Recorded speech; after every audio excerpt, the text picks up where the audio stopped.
दोस्तों 1971 की जंग एक ऐसी लड़ाई जहां सिर्फ हथियार नहीं, हौसले और जज्बे भी बराबर के शामिल थे। दुश्मन का एक ही मिशन था, पाकिस्तान को तोड़ना, लेकिन समुंदर के गहरे पानियों में छुपी थी एक ऐसी ताकत जो दुश्मन के हर इरादे को तोड़ने का हौसला रखती थी। पाकिस्तानी सबमरीन गाजी का सिर्फ एक ही मिशन था, INS विक्रांत को तबाह करना और दुश्मन की नेवी का फख्र मट्टी में मिलाना। गाजी के सिपाहियों ने जान की परवाह किए बिना अपने मुल्क के लिए वो कर दिखाया जो आज भी हर पाकिस्तानी के लिए फ़ख्र का मुकाम है। इस मिशन के पीछे छुपी थी कुर्बानी की वो कहानी जो आपके रोंगटे खड़े कर देगी। आज मैं आपको ले चलूँगा उन गहरे पानियों में जहाँ गाजी ने अपना सब कुछ कुर्बान करके पाकिस्तान का गरूर बनकर दिखाया। ये कहानी है ब्रेवरी, पैट्रियोटिज़म और मुल्क से वफादारी की। तो इस सफ़र में एंड तक मेरे साथ बने रहिए।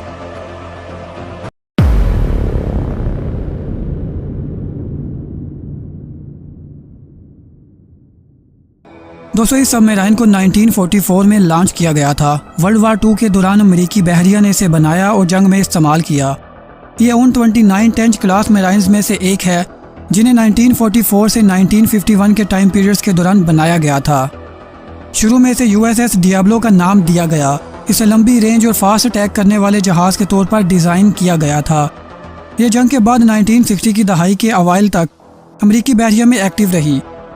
दोस्तों उस वक्त पुरानी अबदोज़ों को ज़रूरियात के मुताबिक इजाफी समझा जाता था, इसलिए इन्हें दूसरे ममालिक को यहाँ तो बेच दिया जाता था या लीज पर दे दिया जाता था। 1963 में पाकिस्तान ने 2400 टन वजनी USS डियाब्लो को 4 साल के लिए लीज पर हासिल किया। यह 10 क्लास डीजल इलेक्ट्रिक अबदोज़ थी। रेंज 16,000 समुद्री मील और 28 टॉर्पीडो हथियारों को आसानी से कैरी कर सकती थी। इसके इंजनों और बैटरियों में अहम अपग्रेड की कमी के बावजूद इसे हासिल किया गया और इसका नाम बदलकर गाजी रखा गया। दोस्तों 1964 को गाजी ने पाक बहरिया में शमूलियत अख्तियार की और अगले ही साल 1965 में पाकिस्तान और हिंदुस्तान के दरमियान बढ़ती हुई कशीदगी के दौरान फौजी कार्रवाई देखी।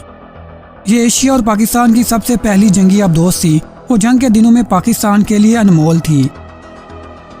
1965 की जंग में हिंदुस्तान का INS विक्रांत तरजीही हदफ था, जो जंग में वाहद एयरक्राफ्ट कैरियर था और हिंदुस्तानी बहरिया का फ़ख्र था। दोस्तों विक्रांत की फ़ज़ाई और ज़मीनी दोनों अहदाफ के ख़िलाफ़ तवील फासले तक हमला करने की सलाहियत ने इसे पाकिस्तान के लिए एक बड़ा ख़तरा बना दिया था, जिसे किसी भी सूरत जारी रखने की इजाज़त नहीं दी जा सकती थी। लेकिन रिपेयरिंग की वजह से विक्रांत ने 1965 की जंग में हिस्सा नहीं लिया। 17 सितंबर 1965 को गाजी ने एक जहाज़ INS बरहमपुत्रा का सुराग लगाकर वर्ल्ड वार 2 में इस्तेमाल होने वाले 3 मार्क 14 टॉर्पीडो से हमला किया, लेकिन बरहमपुत्रा को कोई नुकसान नहीं पहुंचा और ना ही इस जगह किसी बहरी जहाज़ के डूबने या नुकसान पहुंचने की इतलात मिली। लेकिन 3 ज़ोरदार धमाके ज़रूर सुने गए। वापसी पर इसे 10 जंगी एजाज़ात से नवाजा गया। कमांडर KR नियाज़ी को सितारे जुरत और बाकी अफसरों को तमगा जुरत दिए गए, लेकिन ये मालूम नहीं हुआ कि गाजी का हदफ क्या था या 3 पुरस्कार धमाके क्या थे, क्योंकि कोई भी इंक्वायरी रिपोर्ट पेश नहीं की गई थी। 23 सितंबर 1965 को जंग ख़त्म हुई और PNS गाजी को कराची वापस बुलाया गया। 1965 की जंग के बाद पाकिस्तान और भारत दोनों पर असले की पाबंदी आयद की गई, जिसे बाद में अमेरिका ने ख़त्म कर दिया। दोस्तों जंग के बाद गाजी को रीफिटिंग की सख्त ज़रूरत थी। 1967 में पाक बहरिया ने एक और 4 साल लीज़ मुआहदे की दरख्वास्त की, जिसे अमरीकी बहरिया और अमरीकी हुकूमत ने बाज़ाब्ता तौर पर मंजूर कर लिया। लेकिन गाजी की मटीरियल स्टेट और इक्विपमेंट मसलसल ख़राब हो रहे थे। उस वक्त तुर्की सबमरीन्स की अपडेट के लिए वाहिद मरकज़ था जहाँ 10 क्लास अबदोज़ों को अपडेट किया जाता था। लिहाजा पाक बहरिया ने तुर्की से मुआहदा किया और गाजी को तुर्की के लिए रवाना कर दिया गया। 1967 में अरब इसराइल जंग के दौरान मिस्री बहरिया की नाकाबंदी की वजह से स्विस कैनाल बंद थी, जिसकी वजह से गाजी को कमांडर अहमद तस्नीम की सरबराही में अफ्रीका से मगरबी यूरोप तक एक लंबा चक्कर काटना पड़ा, जो कराची के साहल से शुरू होकर केप ऑफ गुड होप, जनूबी अफ्रीका और फिर अटलांटिक ओशन से होते हुए बहिरा मारमरा के मशरकी साहिल पर ख़त्म हुआ, जहां गोलकोक नेवल शिप यार्ड वाक़या है, जो उस वक्त 10 क्लास पर मबनी कंप्यूटर्स और दीगर इलेक्ट्रोमैकेनिकल आलात को अपग्रेड करने की वाहद सहूलत थी। इसे अफ्रीका और यूरोप का चक्कर मुकम्मल करने में 2 महीने लगे। रास्ते में फ्यूल रिफिलिंग के लिए इसने मुख्तलिफ स्टॉप किए।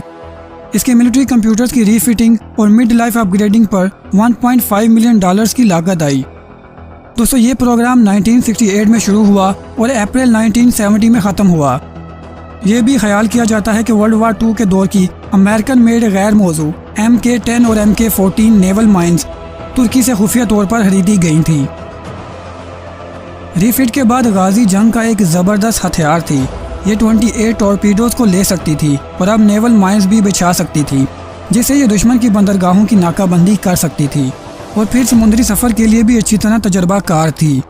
1970 में पाकिस्तान ने फ्रांस से 3 डेफनी क्लास सब मेराइन्स भी खरीदी। ये मेराइन्स गाजी के मुकाबले में ज़्यादा पुरसकून और एडवांस थी, लेकिन गाजी को गैर मामूली लॉन्ग पेट्रोल रेंज की वजह से बरकरार रखा गया, क्योंकि 10 क्लास सब मेराइन्स को असल में पैसिफिक ओशन के वसी और रेज इलाके में जापानियों से लड़ने के लिए डिज़ाइन किया गया था। तो 1947 में पाकिस्तान को 2 मुनक़सिम मुल्क के तौर पर तश्कील दिया गया था।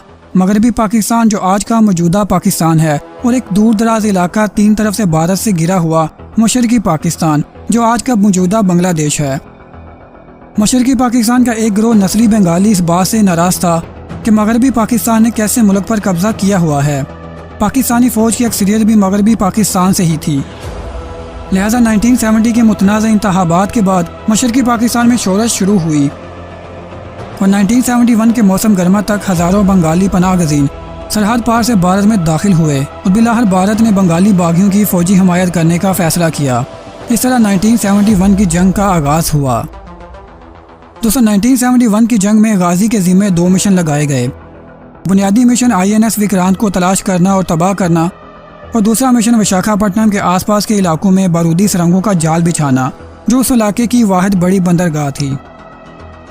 अगस्त 1971 में भारत ने एयरक्राफ्ट कैरियर INS विक्रांत को मुंबई के मगरबी बेड़े से विशाखापट्टनम के मशरकी बेड़े में मुंतकिल किया, जिसकी वजह से पाकिस्तान को अपनी मेराइन प्लानिंग तब्दील करना पड़ी। डेफनी क्लास मेराइन्स के पास सब कॉन्टिनेंट के तमाम रास्तों पर सफ़र करने का तजर्बा नहीं था। उस वक्त गाजी को इक्विपमेंट की नाकामी और उम्र बढ़ने के मसाइल थे, लेकिन क्योंकि ये पाक बहरिया की वाहिद अबदोस थी जो भारत के ज़ेरे कंट्रोल दूर दराज के पानियों में ऑपरेशन करने की कैपेबिलिटी और रेंज रखती थी, इसलिए गाजी को इस मिशन के लिए मुंतखब किया गया। गाजी को कैप्टन ज़फ़र मोहम्मद खान कमांड कर रहे थे। PNS गाजी इनकी पहली कमांड थी। 14 नवंबर 1971 को गाजी ने खामोशी से बहीरा अरब से खलीज बंगाल तक जजीरा नुमा हिंद के इर्द गिर्द 3000 मील का सफ़र ज़फ़र मोहम्मद खान की कमान में किया, जो पहली बार 10 ऑफिसर्स और 82 मलाहों के साथ एक अबदोस की कमांड कर रहे थे। यहाँ PNS गाजी को एक और भी मसला मशरकी पाकिस्तान में चिटागांग पोर्ट पर देखभाल की नाक़स सहूलियात की सूरत में दरपेश था।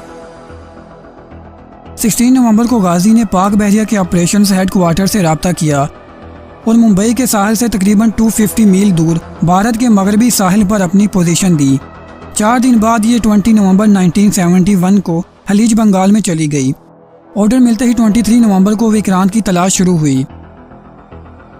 गाजी के पास खुफिया मालूमात थी कि हिंदुस्तानी बहरी जहाज़ मद्रास में मौजूद है, लेकिन जब गाजी वहां पहुंची तो दरियाफ्त किया कि विक्रांत कुछ 10 दिन पहले यहां से रवाना हो चुका है और अब वो अंडमान जज़ायर के आसपास कहीं था।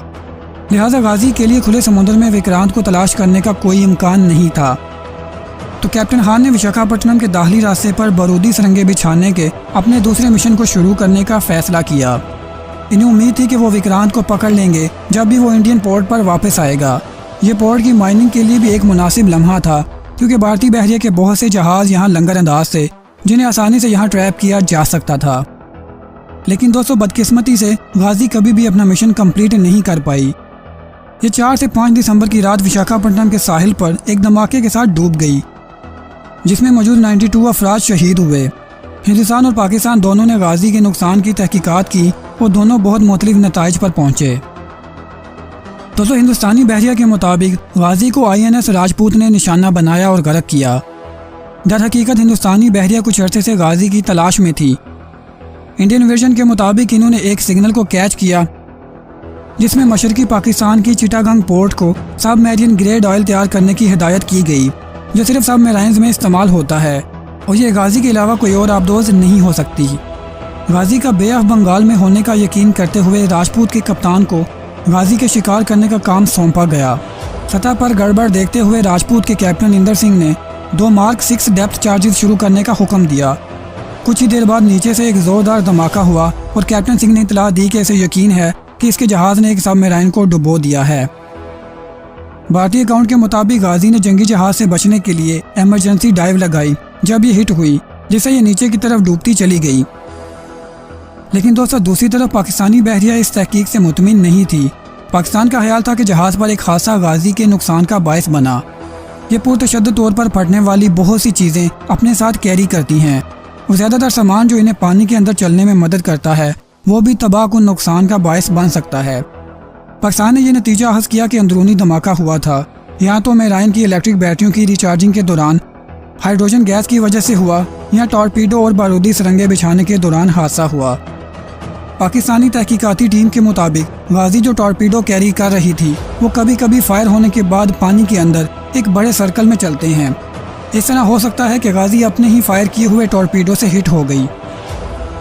2003 में भारतीय गोताखोर समुंदर के फर्श पर गाजी के मलबे तक पहुंचे। वहां इन्होंने अंदरूनी धमाके के नुकसान को देखा, जिससे पाकिस्तान की तरफ से की गई वजाहत को ज़्यादा वजन मिलता है।